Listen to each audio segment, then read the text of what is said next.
Біздің планетамызда адамдар өте маңызды рөл атқарады. Алайда біз жоқ болып кетсек не болады? Біз тұрып жатқан планетада түрлі құбылыстар, эпидемия, аурулар, соғыстар бар ғой.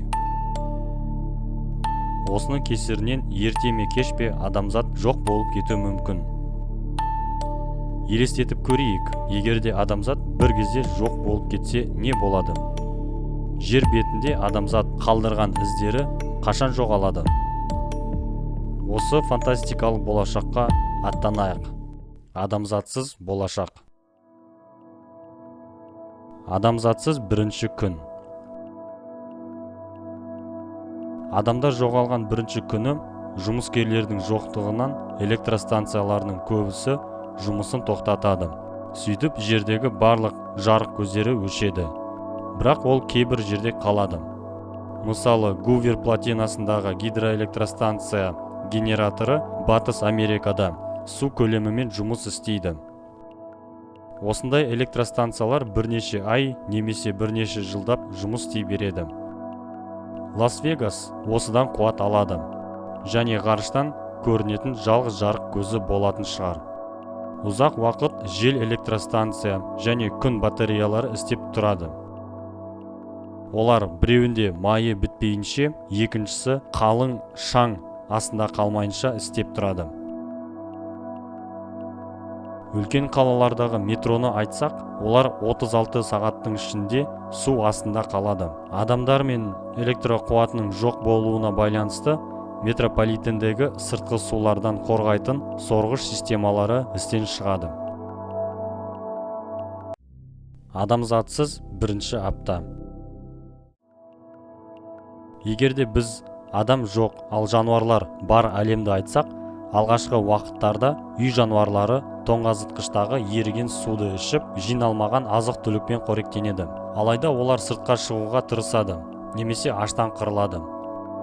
Дәл осы кезде дүкендердегі, мейрамханалардағы, тоңазытқыштағы тамақтар бұзылып кетеді. Сыртқа шыға алған жануарлар аман қалуға тырысады. Электростанциялар жұмысын тоқтатқанда тазартқыш станциясы да тоқтайды. Соның кесірінен канализациядағы қоқыстар өзендер мен көлдерде құйыла бастайды. Қаладағы су құбырлары да істен шығады. Құбырлар жарылып, су төгіле бастайды. Жақында қала көшелеріндегі судың кесірінен тас жолдары шытынай бастайды. Биг Бен сағаты мәңгі тоқтап қалады. Өйткені іске қосатын ешкім жоқ. Кондиционерлер мен желдеткіштер тоқтағанда Мадам Тюссо музейіндегі балауыз мүсіндері еріп кетеді. Атом электростанциядағы салқындатқыш сулары кеуіп кетеді. Соның кесірінен көптеген жарылыстар пайда болады. Чернобыльдағы АЭС немесе Фукусима 1 атомны электростанция сияқты. Содан планета экологиясына күрделі зақым келеді. Адамзатсыз бірінші ай. Бір ай өткенде теңіз деңгейінен төмен орналасқан және жақын маңайдағы өзен, көлдерден, дамбы арқылы қорғалған қалалар жартылай немесе толықтай су астына кетеді. Мысалы, Роттердам қаласындағы дамбы жарамсыз болады. Ерте ме кеш пе үлкен дауын болып қалалар суға батады. Әлемдегі үлкен әуежайлар, мысалы, Джон Кеннеди, Хитроу, Домодедово әуежайлары және басқаларында жасыл шөп шыға бастайды. Аляскадағы круиздік кемелерде мұз жинала бастайды. Солай тез арада төңкеріле бастайды. Дәл осы кезде барлық мобильді телефондарда аккумуляторлары отырады. Адамзатсыз 6-шы ай. Жарты жылдың ішінде жабайы аңдардың саны арта бастайды және тасталған қаланы баса бастайды. Жабайы табиғаттың кіші жануарлары, мысалы койот немесе сілеусіндер, қаланың шет жағына көше бастайды. Ол жерге бұғылар да келеді. Артынан үлкен жыртқыштар да келе бастайды. Пума, қасқыр, аюлар, ал тышқандар мен егеуқұйрықтар қалған азықтарды тауысып қаладан кетеді. Адамзатсыз бірінші жыл. Қалалар ақырындап джунгли мен аралдарға ұқсай бастайды. Шытынаған көшелер, ғимараттар, түрлі өсімдіктер шыға бастайды. Ағаштан жасалған құрылыстан шыққан ылғалдың кесірінен құмырсқалар мен термиттер көбейеді. Олар ағаштың шіруін тудырады. Сол кездерде Адюбон атындағы аквариум комплексіндегі барлық тірі организмдер өледі. Тағы бір жыл өткенде жоғарыда айтылған Гувер плотинасын теңіз моллюсктері суытқыш құбырын жауып тастайды. Лас-Вегас қараңғылыққа батады. Арқандардың шіруінің себебінен порттағы кемелер теңізге қарай шығады.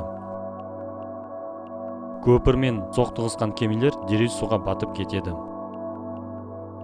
Кейінірек халықаралық ғарыш станциялары да қирай бастайды. Оның орбитасын өлшейтін ешкім болмағандықтан ол жерге қарай төмендейді. Сөйтіп ертелі кеш станция жерге құлап жанып кетеді.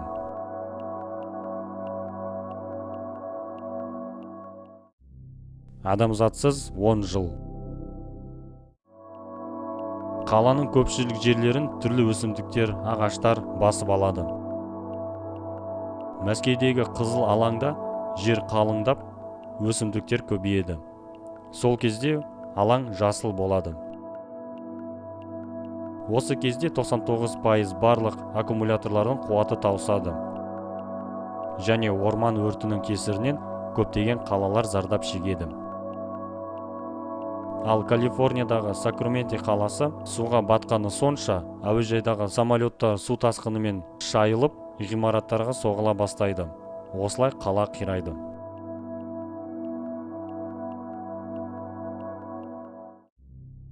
Адамзатсыз 25 жыл. Вашингтон қаласы болоталық орын болады. Ал Линкольн мүсіні, Париждегі жеңіс аркасы, Букингем ғимараты және басқа орындарды өсімдіктер басады. Кейбір қалалардың көшелеріне арыстандар, тигрлер, мүйіз тұмсықтар және басқа да жануарлар көше бастайды. Теңіз суы Лондон мен Амстердам қалаларын батырады. Ал құрғақ жердегі қалаларды қалың құм басады. Теотиукана руинасы толықтай жасыл болады.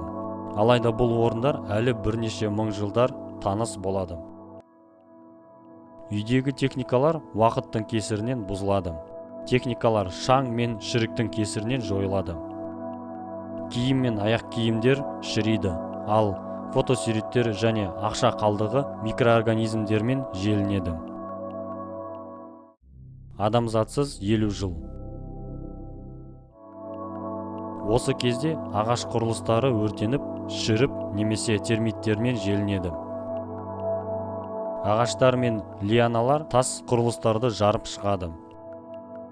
Дамбалардың көбісі судың көптігінен бұзыла бастайды.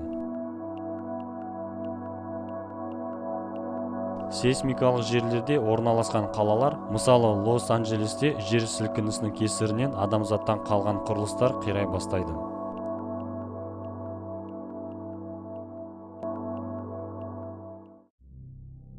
Адамзатсыз 100 жыл. Автокөліктің көбісі металл жиынтығына айналады. Ал құрғақ климатта қалған көліктердің аз да болса сақталып, әлі де бізге таныс болады. Алайда желі шығып кеткен шиналар мен покрышкалар бірнеше ғасыр бойы жоғалмайды. Үлкен көпірлер, мысалы Алтын қақпа көпірі немесе Бруклин көпірі шіріктің кесірінен қирайды. Адамзатпен жасалған ғимараттар 300 жылдың ішінде толық жойылады. Метрополитен туннельдері бар көшелер жерге кіріп кетеді және су басқан каналға айналады. Ғимараттар құлап, көбісін өсімдіктер мен жануарлар басып алады. Қалалар жабайы табиғат пейзажының көрінісін жасайды. Адамзатсыз 200 жыл. Шіріктер, өсімдіктер немесе сумен басқан фундаменттің кесірінен қалған ғимараттар құлайды.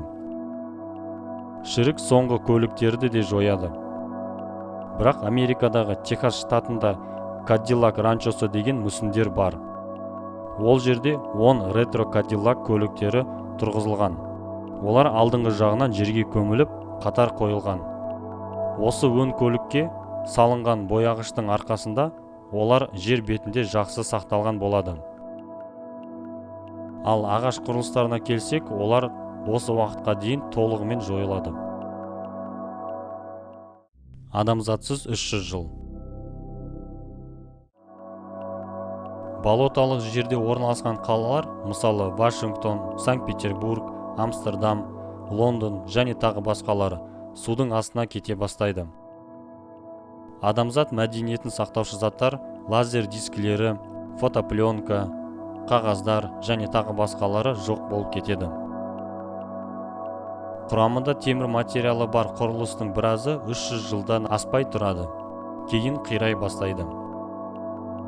Шірік Эйфель мұнарасын, ғимараттарды және платиналарды аямай жей бастайды. Адамзатсыз 1000 жыл. Заманауи қалалардың көбісі жасыл киім киеді. Құлап қалған құрылыстар кішігірім тауға айналады. Манхэттен аралы өзінің алғашқы кейпіне оралады. Адамзат келмей тұрған кейпіне. Адамзаттың жер бетінде болды деген дәлелдер қалмайды.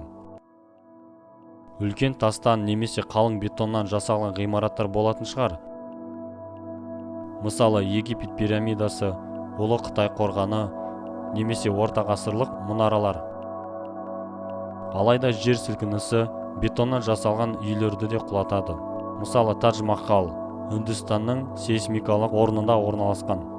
Ол 10 ғасырдан кейін де болады. Алайда жер сілкінісі оны толықтай жоқ қылатын шығар.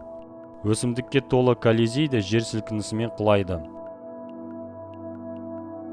Ал Пасха аралында да мүмкін жер сілкініп, аңызға айналған мүсіндерді жоятын шығар. Париж тұрған жерде ештеңе де қалмайды. Негізі мрамордан жасалған Венера Милосская әлі де бірнеше мың жылдай сақталады. Өйткені мрамор ең қатты заттардың бірі болып саналады. Жалғыз ғана сақталған көлік түрі 3 ай көлігі болады. Олар Аполлон 15, Аполлон 16 және Аполлон 17 миссияларында айда қалдырылған. Олар керемет сақталады, өйткені айда ауа да жоқ, су да және тектоникалық қозғалыс жоқ. Адамзатсыз 10 000 жыл. Осы уақытта жерде билеген адам баласының ізі жоғалады. Тек бірнеше тастан жасалған құрылыс қалады. Сонымен қатар Гизи пирамидасы, сол кезде ол толықтай құмға көміліп кетеді. Ұлы Қытай қорғанысының кейбір бөліктері қалады. Рашма тауындағы мүсіндер бірнеше 100 мыңдаған жылдар бойы тұрады. Тек солардан ғана адамзаттың болғанын білуге болады. Адамзатсыз бірнеше миллион жыл. Адамзаттың ізі жойылады. Олардың болғаны жайлы таулы аймақтағы сүйек қалдықтары білдіреді. Ал ғарыш кемелері мен спутник қалдықтары адамзаттың болғаны жайлы жалғыз естелік болып ғарышта ұшып жүреді. Осымен бітті достар. Арна тіркеліп, комментарий қалдырыңыздар. Қазақша YouTube дамысын.